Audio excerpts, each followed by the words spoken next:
A la luz de la palabra. Lámpara es tu palabra para mis pasos, luz en mi sendero. Espacio radial para encontrarse con Dios en su palabra a través del estudio y profundización de la Biblia. Tu palabra es la luz. A la luz de la palabra, porque solo Cristo puede iluminar tu vida.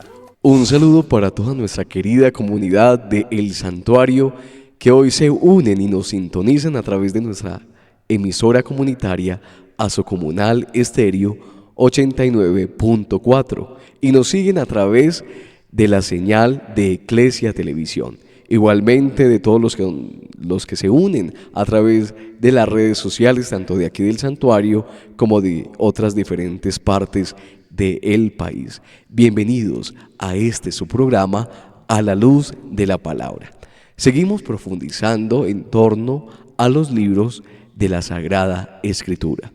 Ya estamos llegando al final y hoy vamos a hablar un poco sobre el Apocalipsis, un libro que hemos escuchado muchas cosas, en algunas ocasiones un poco incorrectas, porque algunos le temen, algunos no lo entienden, pero en el día de hoy vamos a reflexionar, vamos a estudiar un poco y vamos a hablar sobre este libro, que no muestra algo malo, algo catastrófico, sino que es un libro de esperanza. Y como el Espíritu Santo es el autor tanto del Antiguo Testamento como del Nuevo Testamento, vamos a invocar a ese Espíritu de Dios para que nos asista en este momento. Por eso los invito para que en el lugar donde estén, ya sea en su casa, ya sea en su trabajo, si van viajando en el transporte, para que cierren sus ojos y coloquen su corazón en sintonía de oración. Pidamos al Paráclito, el dador de vida, que sea el que nos ilumine en este momento para saber interpretar la palabra de Dios. Que sea el Ruach de Dios, ese Espíritu de Dios, el que hoy nos ilumine, el que hoy nos ayude, el que esté en este programa. Espíritu Santo, amor del Padre y del Hijo, inspírame siempre lo que debo pensar, lo que debo decir, cómo debo decirlo, lo que debo callar, cómo debo actuar, lo que debo hacer para gloria de Dios, bien de las almas y mi propia santificación. Dame agudeza para entender, capacidad para retener, método y facultad para aprender, sutileza al interpretar, gracia y eficacia de palabras al hablar. Danos acierto al empezar, dirección al progresar y perfección al acabar. Amén. Espíritu Santo, ilumínanos y santifícanos. Espíritu Santo, ilumínanos y santifícanos. Espíritu Santo, ilumínanos y santifícanos. Qué alegría que estén hoy en el día de nosotros, sintonizados y viéndonos en este programa a la luz de la palabra de Dios. Vamos a iniciar hablando un poco del libro del Apocalipsis. Como les mencionaba hace un momento, es un libro que muchos le temen, que muchos no entienden y que incluso dicen por ahí, que uno ha escuchado, que quien lee todo el Apocalipsis se vuelve loco. Pues eso es una total mentira. El Apocalipsis es un libro que busca dar esperanza a un pueblo que es perseguido, a un pueblo que es oprimido. Por eso debemos ir a lo que significa la palabra Apocalipsis. La palabra Apocalipsis viene del griego apocalipto. ¿Qué significa? Apo, que significa descubrir, mirar lo que está escondido, y también delipto, que es como quitar aquello que está alejado. De ahí viene la palabra apocalipsis, es decir, es descubrir, es quitar el manto, es ir a lo que significa a profundidad. Es un libro de revelación. El género literario es propiamente el apocalíptico. A través de signos, a través de profecías, a través de figuras, se quiere dar a entender un mensaje que muchas veces parece secreto, pero por eso debemos entender el contexto. ¿En qué contexto sucedió y se escribió el Apocalipsis?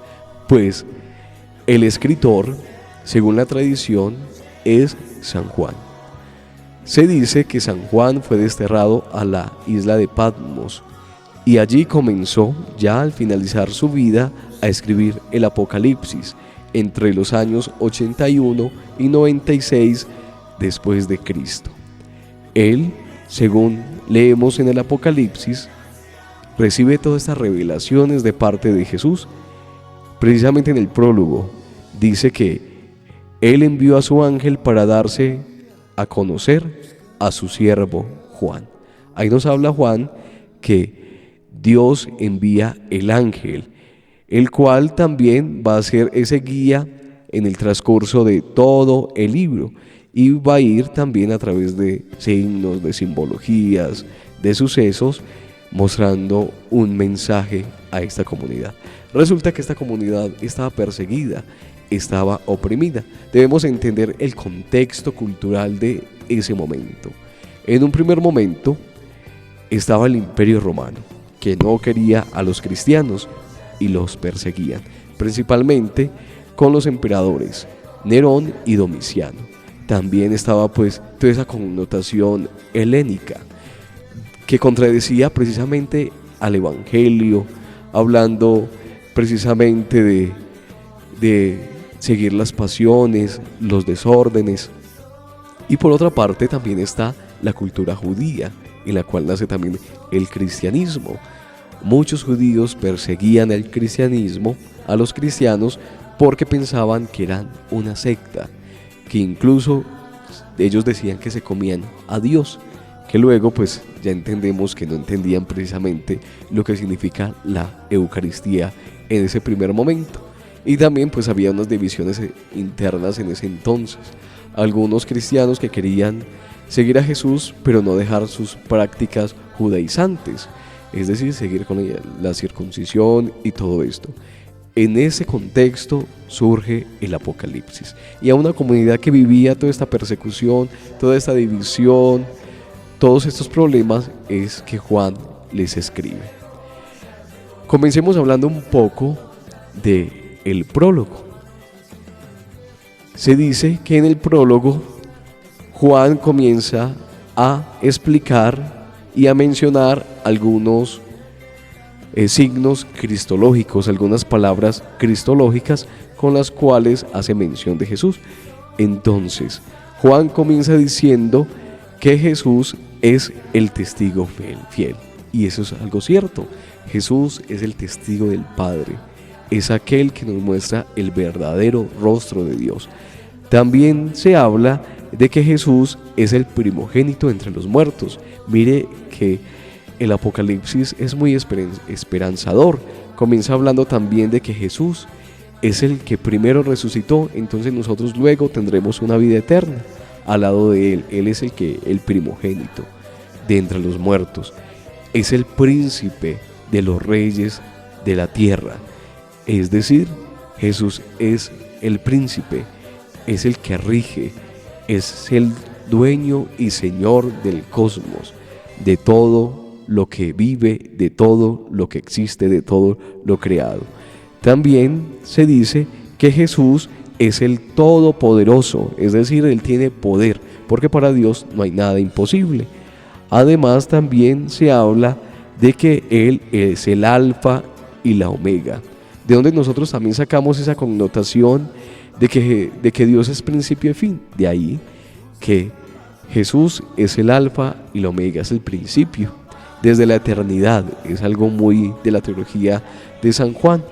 Existía la palabra, el verbo, y hasta el final, es decir, hasta la parusía, nosotros esperamos la venida gloriosa de nuestro Señor Jesucristo. Por eso es el alfa y el omega.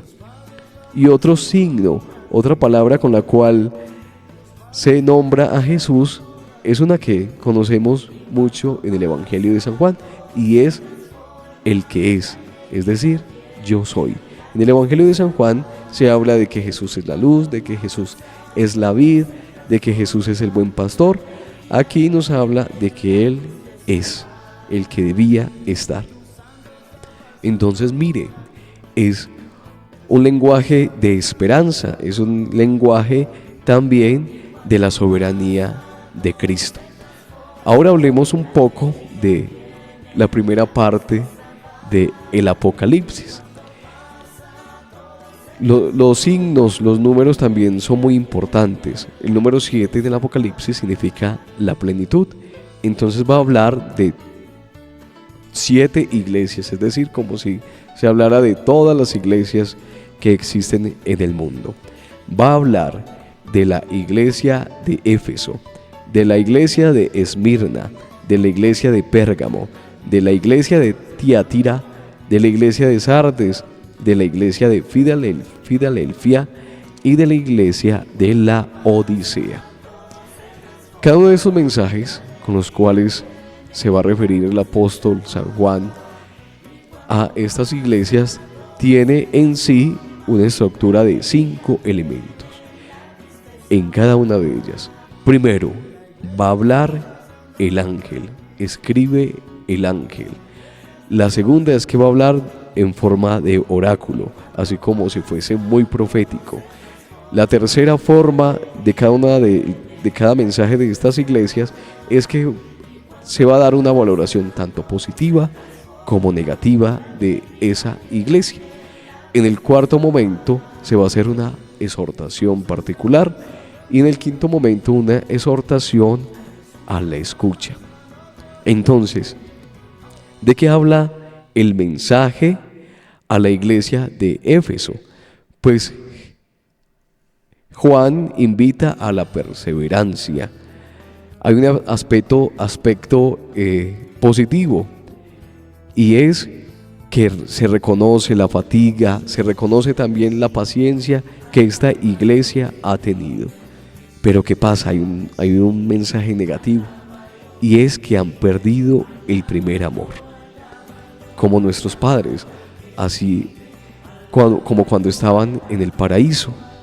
Se dejaron deslumbrar por cosas mundanas, cosas pasajeras, y perdieron ese amor primero de Dios, el amor de un Dios que siempre nos busca, de un Dios que siempre nos da todo lo necesario. De eso habla pues rápidamente la iglesia de Éfeso. También pues se habla de la iglesia de Esmirna, que era una ciudad de Asia Menor, una ciudad muy cercana a muchos enemigos. Era muy perseguida también esta ciudad y precisamente esta iglesia. Se habla de que el mensaje positivo de esta iglesia es que se reconoce la tribulación y también se reconoce la pobreza de espíritu de esta iglesia. Pero ¿qué le va a suceder a esta iglesia? El aspecto pues negativo, que va a estar en la cárcel, que va a estar en prisión, que va a estar retenida. De eso pues es el mensaje principal de esta iglesia de Esmirna.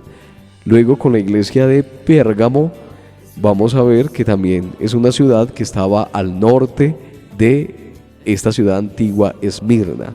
Se nos habla de esta iglesia de algo positivo, y es que ellos no renegaron de la fe en Cristo, pero sí hay algo pues negativo, y es que practicaron la prostitución, y es que se ve mucho la idolatría, es decir, se alejaron de Dios, no vieron a Jesús como el único Dios, sino que siguieron también a otros dioses de ese contexto, pues que hace un momento les hablé, tanto el helénico como el romano. Luego, mirando la iglesia de Tiatira, vemos que hay un aspecto positivo a permanecer siempre en la fe, pero también se ve ese aspecto negativo de la idolatría y el sincretismo. En la iglesia de Sardes, hablando pues de estas 7 iglesias con la cual comienza el libro del Apocalipsis, se va a hablar de que Sardes, en su aspecto positivo, debe estar siempre en vigilancia, es decir, ha sido una iglesia que siempre ha vigilado. Pero, ¿qué pasa con el aspecto negativo? Que no han sido fieles a la obra de Cristo. Luego miramos esta iglesia de Filadelfia, y es una iglesia en la cual todo va a ser muy positivo. No hay un aspecto pues así negativo muy grande. Pero en la Odisea, ¿qué pasa en la iglesia de la Odisea? Resulta que en esta iglesia, pues propiamente esta ciudad era muy carente de agua, es decir, no había mucha agua. Según dicen los historiadores, ellos sacaban el agua de un pozo, pues que era caliente. Cuando ellos transportaban de esta agua, de este pozo, hasta la ciudad, pues el agua llegaba como tibia. Por eso se va a decir que repugnan a esta iglesia de la Odisea, que no es ni caliente ni fría, sino que es tibia. Por eso la connotación tibia, porque esta agua al tomarse era repugnante, daba fastidio, no era ni caliente ni tampoco fría. Y todos los aspectos son negativos. Algo pues muy curioso de esta iglesia. Los invito para que sigamos luego con las visiones proféticas del libro del Apocalipsis, pero antes escuchemos una canción que nos va a introducir un poco sobre este libro.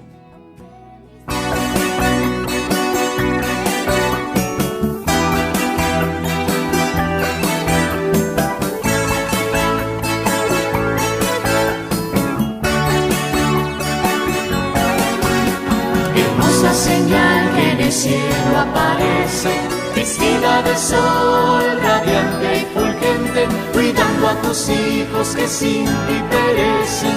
Oh linda María, sagrario viviente, atleta incansable de la salvación, alzando la luna ardiente santuario, docena de estrellas envidia el dragón, temblando de miedo al ver tu rosario. María, y los ángeles luchando están, la lucha es muy grande, pero ganarán, ganarán. María, y los ángeles luchando están, la lucha es muy grande, pero ganarán, ganarán.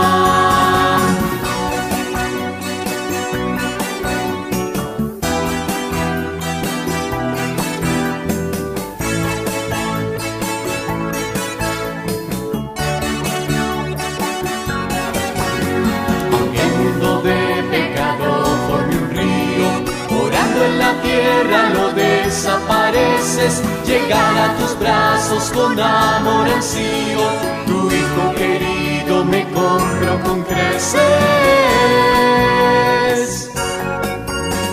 María de ayer, de mañana y de siempre, del cielo, la tierra, el mar y la arena, tu pie victorioso pisar la serpiente, bendita tú eres, Madre Nazarena.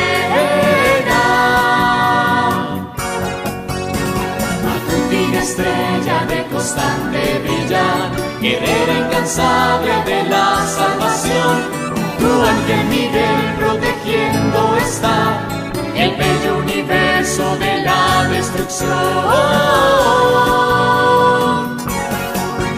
María, y los ángeles luchando están, la lucha es muy grande, ganarán, ganarán. María, y los ángeles luchando están, la lucha es muy grande, pero ganarán.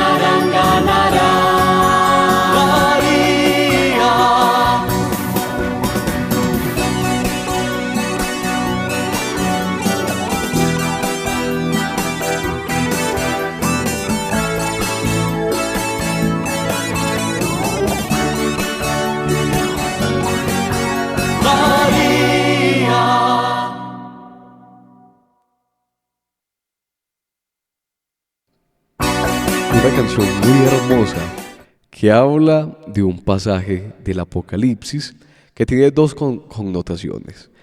La primera es que ha sido referido este pasaje a María Santísima, es decir, a la Virgen María. Y el segundo también es que ha tenido una connotación muy eclesial. Se ha referido este pasaje a la Iglesia como la Madre.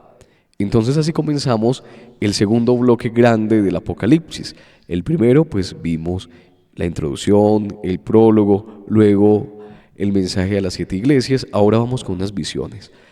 Ya les hablé un poco de la visión de la mujer, que es muy conocida. Incluso hay muchas canciones sobre esta visión. También hay una visión del Cordero.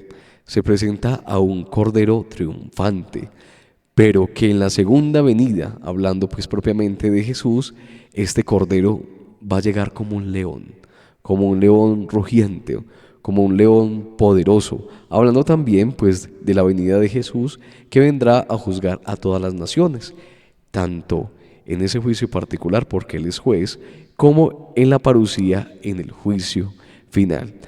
También se habla pues de una apertura de los sellos, que es precisamente el Cordero que va abriendo esos sellos a la luz de la mirada del profeta, del profeta del apóstol Juan.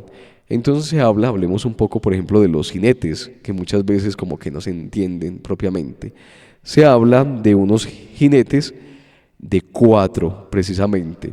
Un jinete pues en un caballo blanco, un jinete en un caballo rojo, otro jinete en un caballo negro y otro en un caballo como amarillo verdoso. Se habla, según pues los estudios, que el caballo blanco eran usados mucho por un pueblo que era muy cercano al pueblo judío, entonces que usaba caballos blancos, caballos dorados. Este ejército, este pueblo, era de los partos. Del caballo rojo se interpreta que hace referencia y es el encargado de desterrar la paz sobre la tierra. El negro, la carestía de los alimentos, y el caballo verdoso, la muerte. Es una representación también pues de los males del mundo, de todo lo que ha sucedido a lo largo de toda la historia. No son pues figuras, caballos enviados por Dios, ni jinetes, sino que han estado en la tierra. Se ha permitido pues la estancia de ellos, pero al final es Dios, es Jesús el que va a reinar, el que va a determinar también pues propiamente estos caballos. Se habla también pues de 4 vivientes, haciendo referencia a los 4 puntos cardinales, hablando pues de la universalidad del mensaje. Algo muy controversial, algo que muchos se preguntan, por ejemplo, ese número 666, ¿cierto?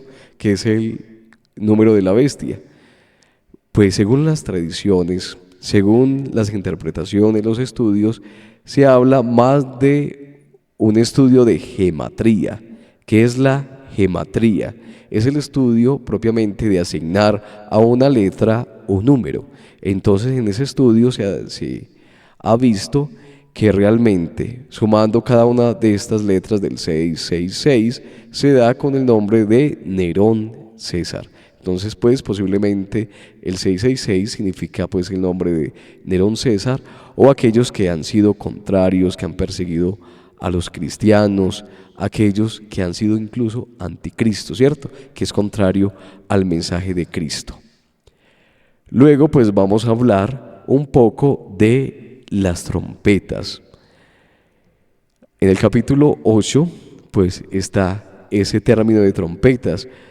En muchos cementerios, en muchos campos santos, hay ángeles que representan pues esta figura, ángeles con trompetas. Se dice que al final de los tiempos los ángeles van a tocar las trompetas. ¿Qué significa pues propiamente esta figura de las trompetas? Pues en las Sagradas Escrituras es un llamado, es decir, Dios a través de las trompetas nos va a llamar, como llamaba al rey y el ejército a todo el pueblo. También es un signo de alarma, ¿cierto? De estar atentos. Es un signo, algo muy lindo, que muchos desconocen. Las trompetas significan victoria, significa que alguien ha vencido. Y también cuando alguien ocupa el trono, cuando alguien llega muy importante, se tocan las trompetas, pues algo muy bonito. ¿Qué decir frente a este libro que hoy hemos hablado, hemos tratado? Que para entenderlo hay que entender todas las Sagradas Escrituras, porque realmente el Apocalipsis es un resumen de las Sagradas Escrituras.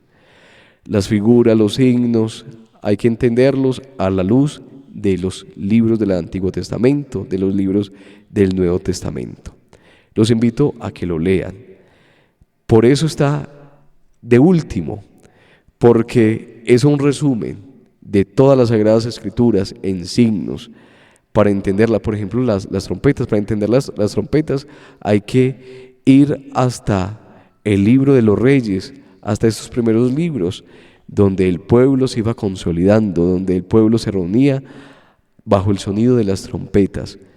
Entonces el resumen de las Sagradas Escrituras es el Apocalipsis, que no es un libro que nos debe dar temor, es un libro que nos da esperanza, porque Jesús viene y porque Jesús va a vencer.